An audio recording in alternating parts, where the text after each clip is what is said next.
පුංචි කසුන් සහ කැඩුණු බඳුන. කසුන් කියන්නේ හරිම දඟ, ඒ වගේම හරිම ආදරණීය පුංචි ළමෙක්. දවසක් කසුන්ගේ අම්මා අලුත්ම ලස්සන මල් බඳුනක් අරගෙන ආවා.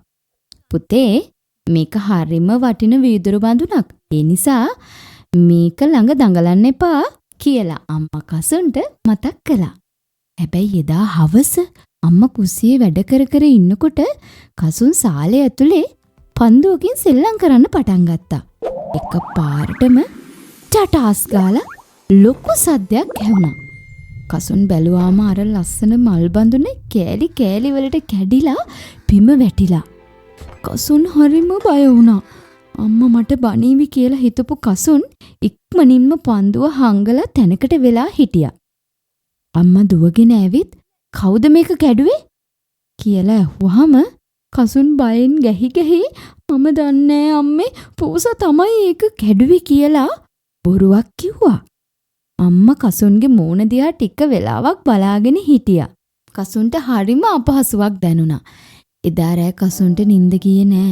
බොරුවක් කියපු නිසා කසුන්ගේ හිත හරිම බර වෙලා තිබුණා. අම්මගේ මූණ බලන්නත් කසුන්ට ලැජ්ජා හිතුණා. පහුවදා උදේ කසුන් අම්මා ළඟට ගිහින් අඬන්න පටන් ගත්තා. අම්මේ, මට සමා වෙන්න. මම බොරු කිව්වේ. ඒක කැඩුවේ පූසා නෙමෙයි. මම සෙල්ලම් කරද්දි ඒක කැඩුනේ කියලා ඇත්තම කිව්වා. අම්මා කසුන්න තුරුල් කරගෙන hina වුණා. පුතේ, මම දැනගෙන හිටියා ඔයා බොරු කියනවා කියලා. බඳුන කැඩුන එකට වඩා මට දුක හිතුනේ මගේ පුතා මට බොරු කියපු එකටයි. හැබැයි දැන් ඔයා ඇත්ත කිව්ව නිසා මට හරිම සතුටුයි. බඳුනක් ආපහු ගන්න පුළුවන්. ඒත් ඔයාගේ අවංකකම නැති වුණොත් ඒක ආපහු ගන්න බෑ. එදා ඉඳන් කසුන් කිසිම දවසක අම්මට හෝ තාත්තට බොරු කිව්වේ නෑ. ඕනම වැරද්දක් වුණාම ඔව් ඒක නිහතමානීව පිළිගන්න පුරුදු වුණා. පුංචි පුතේ දුවේ, බොරුවක් කීමෙන් తాවකාලිකව බේරෙන්න පුළුවන් වුණත් ඒකෙන් අපේ හිතට ලොකු බරක් සහ අපහසුයක් දැනෙනවා.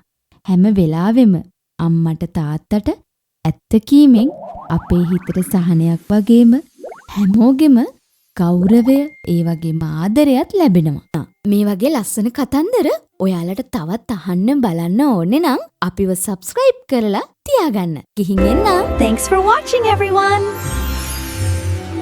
See you next time. Bye-bye.